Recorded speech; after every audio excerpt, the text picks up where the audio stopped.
Hello everyone, my name is Abingdon. Welcome back! You are at the Abingdon Co channel where we go on adventures with women in non-traditional industries, including watchmaking, or in this case, watch repair. What I'm going to be doing today is I'm going to be going through several customers' watches that have come in through for repair. So if you have seen these videos before, you will know that I also use a checklist, and I find these to be very, very handy. I've taken this practice from the aviation. I've taken it from the aviation industry where we use checklists for everything. So you'll see me go through this on several watches, and I think we should get started. I've got all my tools here, so pointy pliers, use this for everything, a brush with soft bristles, case back remover, along with my handy dandy piece of plastic, which is going to protect the case back when I remove it, and then the link remover. Those are my tools. So let's get started. This one is our 5-year anniversary limited edition. It was Amelia, released in a jet black. Absolutely stunning watch. It's only 100 pieces made and they went quick. 2 watches, the Jackie and Amelia, both have new batteries. Both are not working. I'm going to undo the buckle and check out the inside and see what's going on. First off, there's nothing written on the case back on the inside. We always make a note of what we do on our watches, so that's indicative that this wasn't I don't know, the watchmaker just didn't do anything. So I don't have any guidance, which I don't like. There's also no gasket sitting here, which is odd. So this watch has definitely not come through our doors because we would have definitely put a gasket in. So we will make sure that we do that. Third, I'm noticing the height difference of what the battery is that we would normally use, and it is significantly lower. I don't think this is the right battery. I'm going to pull it out and check out what type of battery it is. But the other thing that I'm noticing is the arm that holds the battery down is bent down. So whoever replaced the battery on this just shoved a battery down and bent that arm instead of moving it off to the side, placing the battery in, and then letting the arm snap back over the battery and hold it down. That's not good. So I might be able to unbend that and kind of get it back into position. If I can't, then I'm going to have to give it to the watch repair, and potentially this watch might need a new movement, which would be not so cool. Hopefully that's not the case though. So let's take a closer look.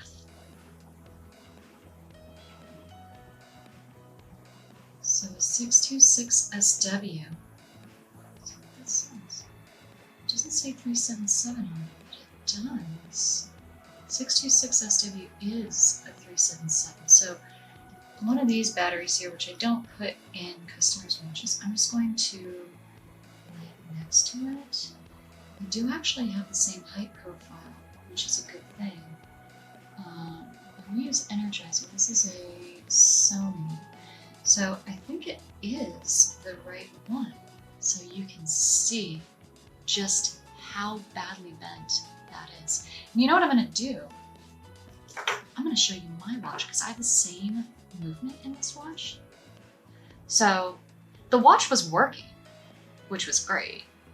So I'm going to bend this arm back, get a new battery in there, put a gasket in, close it up, see if we're still working, monitor it, and this should be okay. Kind of pops up, but the arm holds it down. So it's definitely not.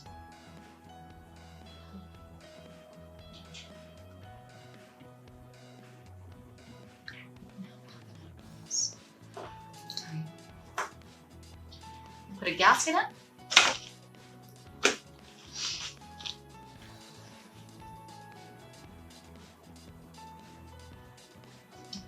Slightly too small, so if you ever need to stretch out a gasket, you really want to just kind of do it lightly, like so.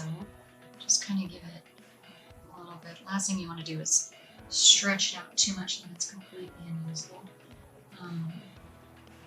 Go in little bits first, and then, because if you go too much, you're not going to be able to shrink it back down. All right, so good thing is everything looking nice and fresh inside the watch. So hand tight first, I'm going to engage it, and then we're going to test it again. So let's see here, start, it's starting, so that's good. Stop, reset, back up to the 12. I'm going to set it to the time that I have on my watch because my time is correct. And we're going to monitor it for a few days and see if we can replicate the issue the customer's having. All right, let's take a look at this one. Now this one does have a gasket and looks good inside. The one thing I always look at in an Amelia is the coil, because sometimes when people move that arm off to the side to change the battery, the pliers will slip and they'll scratch the coil. That completely destroys movement. So I do notice though that nothing ever got written down, so thanks, buddy, for not helping. And sometimes we see this come through the door. They're like, oh, I just got a battery change and the watch still isn't working. Well, if it's a Ronda movement, you need that like orangey little circle piece of, it's a contactor. So this will engage the battery to work. The FS20 movement though doesn't need that. So tidbit for you. Don't ever throw that guy away or else you're not gonna have a working watch. All right, new battery. So 371 is what is used in this battery, or in this movement. And it's kind of the same way that the FS21 works, where you've got these two little like hands that kind of hold it down on one end, and then you've got this springy arm on the opposite end that holds it down. So I'll just position that into place and then push over the arm and slight pressure down on the battery to get it into its home. And make sure that arm goes completely over to its most left side. And then I'm going to take a look through the loop and make sure that there's no scratches on the coil.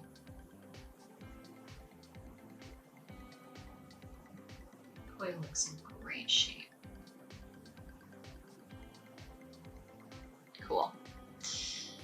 All right.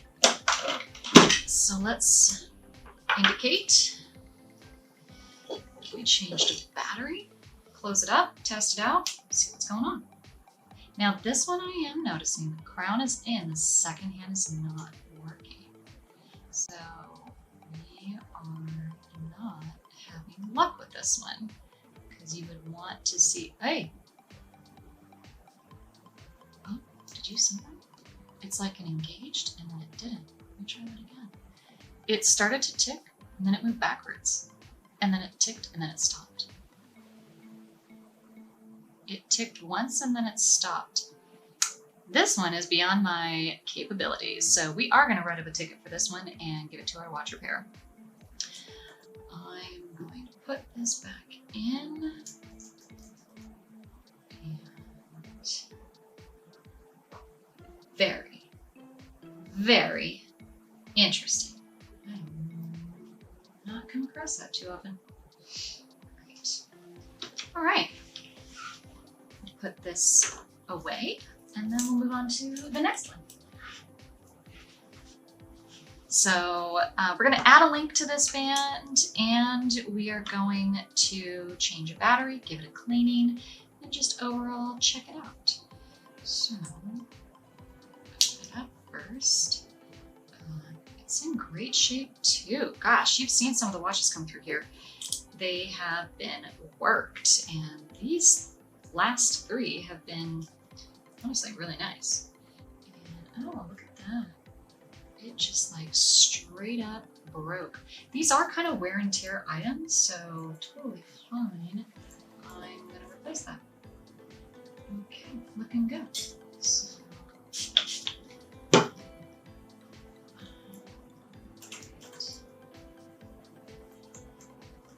and what I'm removing here is just some of the dirt, dead skin, dust, things that get in the air and get trapped between your wrist and the buckle. That's usually the dirtiest spot that a watch gets kind of messy. Great. Okay, so that's now out of the way. We'll take off the case back, check her out, and see what we got. Case. There's the gasket. And what I can also see is just some debris. Mostly just the same stuff that was kind of on the outside of the watch. So a little bit of debris, a little bit of dirt, dust, probably some dead skin in there. No big deal. What I will do though, just get some air in there so that if anything did fly in, which I didn't see anything fly in, but if it did, oh, we're good. You probably noticed I'm using tools. I have my hands in gloves. And the reason I do that is because I don't like touching the inside of a movement with my hands. Of course, I wash my hands before I do any type of watch repair, but I also know that you just naturally have oils, you naturally have just things that are on your hands that I don't necessarily want to trap inside of a watch. So that is what I do. Now, on the gasket portion, I can use my hands. I can just tap that in. But on a movement, anything related to the movement, including batteries, I'm really just not a fan of having fingerprints around that area. So that's good. Let's set the time. And we want to set it to, I always rotate past 12 one time because what I want to see the date change. I want to know, am I setting the time for the afternoon hours or am I setting the time for the morning hours? So it looks like, because the date didn't change right there, that I'm now in the afternoon hours. There we go, date changed to 8, so now we're at 2 a.m., 3 a.m., and we want to set it to 11:12. Right, 11:12. And then the date is the 2nd, and then the Zulu time, it's going to be an 8-hour difference, so let's do some math, guys. We're looking at 7 p.m., which in military time is 1900. And it's just past 1900 because we are just past 11 o'clock. So I'll check that again when we're on the hour just to make sure that the red hand has lined up properly. Time is set. E6B, flight computer, slide rule, whatever you call it. Rotating both ways very nicely, very smoothly. Nothing seems to be caught inside. Those are 2 gears that hit each other there, and that's how they rotate.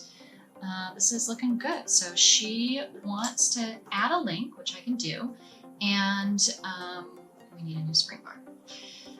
Let's do that. Looking at the length, you want to kind of have it even on both sides. So if I were to put this watch back together, it's definitely shorter on this side than it is on this side. Quick, easy way to do it is also to just count the links. So I've got 1, 2, 3, 4, 5, and I've got 1, 2, 3, 4, 5, but plus a buckle. So this is also going to take up some space. So I'll add it to this side. On the back side, you'll notice that there are these arrows that are printed. That is the direction that you want the pin to go out of. So on this link that I'm going to put in, also an arrow. On the other side, the arrows point that way. So do keep that in mind. I have learned the hard way, as I think every watch repairer has, that you, if you don't do it that, follow the arrow, really hard to get that pin back in. And these pins have fatter end on one side, and that's why you have to put them in a certain way, because if you try to force it in the other way, you're gonna mess up the pin. So one side of the tool that I'm using removes the pin, the other side compresses it.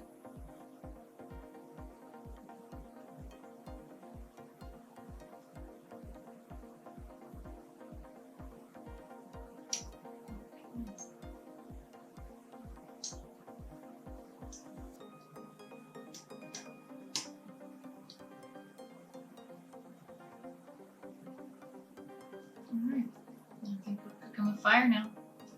We're going to monitor that for several days, make sure everything looks good. Next watch. Now this is a nice new watch. So what is the deal? Why was this sent in? Got the check. No details. Just says repair needed. Batteries. Amelia. Odd thing is it's totally ticking. So, what's the deal? Let's open it up and find out. Ooh, you see that? So that's what happens when your gasket gets caught in the thread of the case back. That's not good. So this is a bum gasket. You can see it's got a kink in it right here. It's not in shape anymore, so that will definitely be replaced. Dropping tools. And I don't have anything written on the case back, which bothers me, but it's okay because we will write on the case back. And if this is the first battery change that this watch is going through, then it makes sense that there wouldn't be anything written on the back. This is obviously our new style, so it could be that they just picked this up within the last 2 to 3 years. And this is the first battery change. Now, it needs a new gasket, so let me get the right size gasket. And let me just get a little, it's not popping out or anything, but it just seems a little tight when I put it in there. So I just want it to loosen it ever so slightly. Make sure it just sits nicely. And when I put the case back on, I don't want it to catch in the thread like that last gasket did. And sometimes I go opposite before I go righty-tighty, go lefty-loosey, and that just lets it find its groove. You know how Stella got her groove back? That's how the case back got her groove back. Such a cool joke. All right. Oh, before I tighten, let me just check the time. All right, so we got a second hand working. Great. E6B is working fantastically, rotating both ways. I want to set it to the local time, which we are now at 11:36-ish. And I rotate it past 12, and then that way, once I see the date change, which just changed now, that tells me I'm in the morning hours. And 37.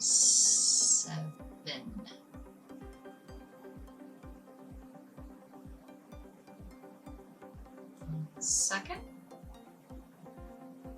And then Zulu time is still 19. Like the previous watch, 1937, but it's a little bit closer to 20. So what I'm doing is I just set that red arrow to the red numbers. The Zulu time is the 24-hour clock. It's the dual time part of this watch. And those red numbers correspond to that red arrow. And then what you do is you just use the same minute hand that you use for the local time. So in this particular instance, it's 19:30, now 38. So 1938, 11:38, and you got both time zones there. Now I'll tighten it up on the back, close up the band, and continue with our checklist. If you've seen the video on how to adjust these spring links, there is a video that shows you, because what happens in the summer is our wrists expand, and they expand in the summer and they contract in the winter. So these buckles are really nice. I've never not used a buckle that didn't have these 4 holes here, so that you could manually adjust it as your wrist expands in the summer and then go back in using anything like a pair of pointy pliers. You could even use an earring, which is how I do it in the video. Anything around the house that you can get into that hole, you can move. It's about the size of a half link every hole. So yeah, you can do that, and I'll put a link to that video in the description. So we will monitor that for 3 days. Circle that, that's where it was. And if everything looks good, we'll send it back.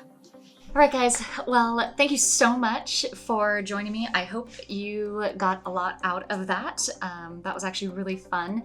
I really enjoyed just seeing, the old style versus the new style and getting to show you that, showing you also some of the things about the movements and why a contactor is so important to make the battery work versus, some that do have them and some that don't necessarily have the same elements. If you love watches, then why not understand everything about your favorite watch? So I am a huge advocate for my customers attempting their band changes and battery changes and diagnosing the issues on their own. If you know more about your watch, then you know how better to take care of it, and you know how better to relay an issue to a watch repair in the event that something does go wrong. Click the subscribe button down below, join us on another watch repair video, or any of the adventurous videos that we do with women. We're racing cars, we're scuba diving, we're flying airplanes, we're just having fun. So if you do subscribe, hit that bell next to it so you get notified in your email that we have a new video that comes up every Tuesday mornings, and we will show you some cool stuff. So thanks so much. Have a good one.